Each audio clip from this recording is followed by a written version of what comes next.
बिस्मिल्लाहिर्रहमानिर्रहीम। अस्सलाम वालेकुम स्टूडेंट्स। आज हम चैप्टर नंबर 11 डिस्कस करेंगे। ये आपका चैप्टर इसलिए भी इम्पोर्टेंट है कि इसमें आपका एटलीस्ट 18 मार्क्स का पेपर आता है, जिसमें दो या तीन शॉर्ट क्वेश्चन आएंगे और एक लॉन्ग क्वेश्चन इसमें से मस्ट आता है। तो ये आपका पेपर पास करवाने के लिए बहुत ही अहम चैप्टर है। ये इस चैप्टर के अगर हम एसएलओस को देखें तो इसमें सबसे पहले हमारे पास जो चीज़ है वो है फ्रीक्वेंसी टेबल, हिस्टोग्राम और फ्रीक्वेंसी पॉलीगॉन। लेकिन ये आपका फॉर्मेटिव में शामिल है, जो आपके एनुअल में नहीं आता। तो इट मीन्स हमने ये चीज़ नहीं करनी। इसके बाद मीन, मीडियन, मॉड है ग्रुप और अनग्रुप डेटा के लिए, वेटेड मीन है और प्रोबेबिलिटी है। तो ये वाला जो आपका पोर्शन है, मीन, मीडियन और मॉड वाला, इसमें से आपका एक शॉर्ट क्वेश्चन भी आ जाता होता है और एक इसका लॉन्ग क्वेश्चन भी आता है। जबकि ये जो प्रोबेबिलिटी और एक्सपेक्टेड फ्रीक्वेंसी है, इसमें से भी एक या दो शॉर्ट क्वेश्चन आ जाते होते हैं। सबसे पहले हम आ जाते हैं अपना 11.2 पे। 11.2 के क्वेश्चन नंबर 1 से हम स्टार्ट करते हैं। इसमें आपने अरिथमेटिक मीन फाइंड करना है। अरिथमेटिक मीन फाइंड करने के लिए ये फार्मूला होता है। अब इस फार्मूले का मतलब क्या है कि आपने तमाम वैल्यूज को प्लस करना है और नंबर ऑफ वैल्यूज पर आपने डिवाइड करा देना है। फॉर एग्जांपल हम इसका एक पार्ट सॉल्व कर लेते हैं क्वेश्चन नंबर 1 में से। डेटा में दिए गए हैं 2, 4, 6, 8, 10 और 12। तो अरिथमेटिक मीन के लिए हमने ये करना है कि करना होता है हमने कि तमाम वैल्यूज को प्लस करके नंबर ऑफ वैल्यूज पे डिवाइड करना होता है। तो हम अपनी वैल्यूज को प्लस कर लेते हैं। 2, 4, 6, 8, 10 और 12 और टोटल वैल्यूज हैं 6, तो हम 6 के साथ इसको डिवाइड करा देंगे। 2 आता है और 42 को आप 6 के साथ डिवाइड करेंगे तो आपका आंसर 7 आ जाएगा मीडियन पे। अच्छा, मीडियन में आपने सबसे पहले ये देखना है कि आपके जो वैल्यूज हैं वो इवन है या ऑड है, क्योंकि इवन के लिए इसका अलग फार्मूला है और ऑड के लिए इसका अलग फार्मूला है। तो मीडियन में दो केसेस हैं। केस नंबर 1 होता है हमारा कि अगर एन ऑड हो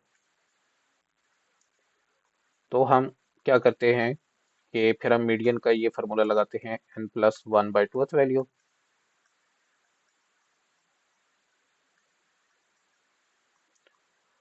और अगर n इवन होगा तो वो हमारे केस नंबर 2 आ जाएगा।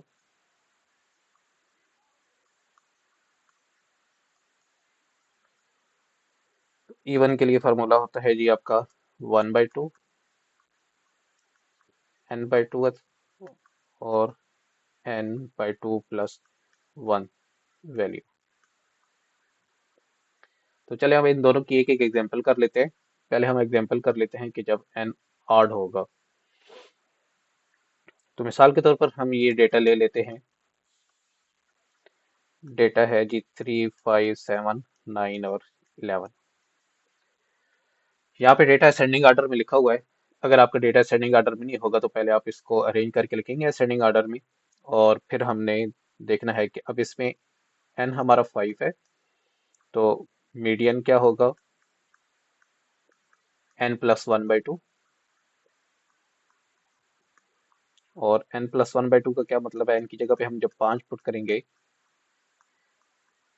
तो ये आ जाता है जी थर्ड वैल्यू। 6 आएगा, 6 को जब आप 2 से डिवाइड कराएंगे तो ये थर्ड वैल्यू बनती है। तो अब हमने अपने डेटा के अंदर देख लेनी है कि हमारी थर्ड वैल्यू कौन सी बनती है। तो इसमें हमारी तीसरी वैल्यू ये बनती है। तो आपने ये मीडियन लिख देना है।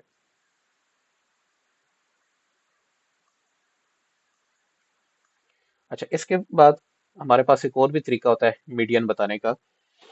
मीडियन बेसिकली होती है दरमियानी वैल्यू। तो दरमियानी वैल्यू आप किस तरीके से निकाल सकते हैं कि देखें, टोटल 5 वैल्यूज हैं, तो 5 में से 2 वैल्यूज इधर आपने कर दी, 2 इधर कर दी, तो जो दरमियान में वैल्यू आपकी आ जाएगी वो आपका मीडियन होगा। अब हम केस नंबर 2 डिस्कस कर लेते हैं। केस नंबर 2 में हमने एग्जांपल ले लेनी है जिसमें n इवन हो। तो हम एक एग्जांपल ले लेते हैं इफ n इज इवन वाली,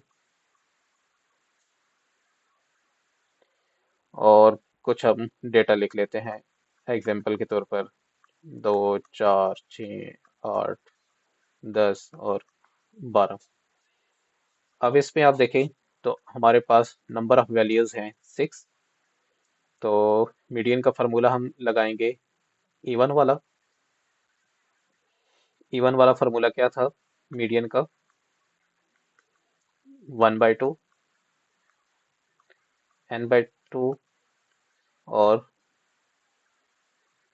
n/2 plus one value, n/2 plus one value. तो देखें n की जगह पे 6 पुट करें,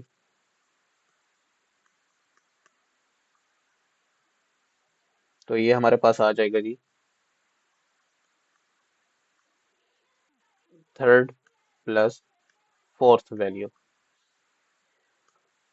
तो हमने ये देखना है कि हमारे डेटा के अंदर तीसरी और चौथी वैल्यू कौन सी बनती है।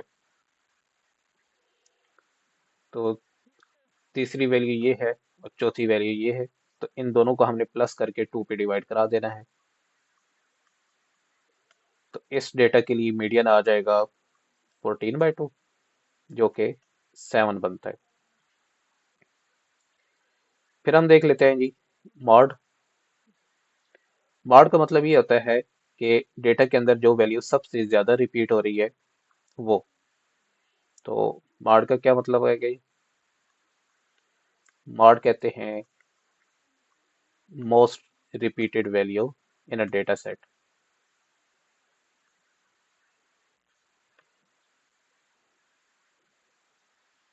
तो अब अगर हम क्वेश्चन नंबर 9 को देखें तो इसमें हम मॉड अपना इजीली बता सकते हैं। इसके पहले पार्ट में देखें तो कोई भी वैल्यू रिपीट नहीं हो रही, सारी वैल्यूज एक एक बार ही आ रही हैं। तो इसका मॉड कोई भी नहीं होगा, तो हम लिख देंगे नो मॉड। अगर आप इसके सेकंड पार्ट को देखें तो सेकंड पार्ट में 1, 2, 3, 4 और 5। तो हम लिखेंगे कि as 2 is repeated 5 times, 2 is repeated 5 times, so इसका मॉड आपका आ जाएगा 2। ये आपका सेकंड पार्ट का आंसर हो गया। फिर अगर आप अपने थर्ड पार्ट को देखें तो थर्ड पार्ट में आपके पास कौन सी वैल्यू रिपीट हो रही है। यहाँ पर आपका 120 दो बार आया है और 225 दो बार आया है। तो ये दोनों वैल्यूज मॉड होंगी। तो मॉड इसका आ जाएगा 120 और 225। इसी तरह अगर आप चौथे पार्ट को देखें तो चौथे पार्ट के अंदर 2 भी दो बार रिपीट हुआ है, 3 भी दो बार रिपीट हुआ है और 5 भी दो बार रिपीट हुआ है।